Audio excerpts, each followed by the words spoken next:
Microvascular breast reconstruction involves taking tissue from one area of the body, completely disconnecting it, and then reconnecting the little vessels together to remake a breast. Now, this follows mastectomy, and for breast cancer patients or patients who are having this prophylactically done for a BRCA gene mutation. This can be done as a nipple-sparing process where the nipple is able to be saved, or as a skin-sparing process where the rest of the breast skin is saved.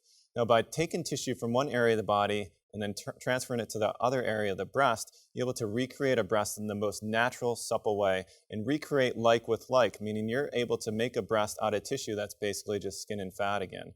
The best part of this surgery is that not only is it your own body and it lasts forever, but it's a very low-risk procedure in terms of problems with the other area you're taking it from.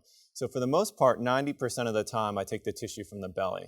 It's basically doing a tummy tuck procedure, making an incision low in the bikini line, and then taking that tissue and recreating a new breast out of it. Now, in order to do the surgery, I do take the tummy tuck tissue, just the skin and the fat, and release it from the underlying muscle.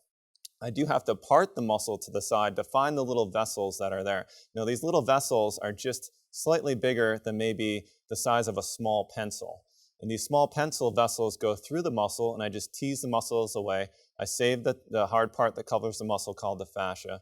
I save the nerve so that you have your strength back. I don't take the muscle, and I'm able to get through the muscle to find the area of the vessel that comes down from the groin.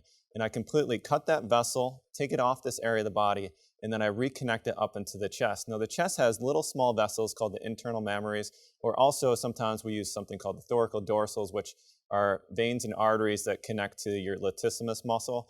Now, what I do is I disconnect those vessels, and then I'll reconnect the vessels from the groin all the way up to the vessels in the chest to remake that new breast tissue. And by doing so, it's called microvascular surgery because it involves the use of a microscope and suture that is finer than the human hair.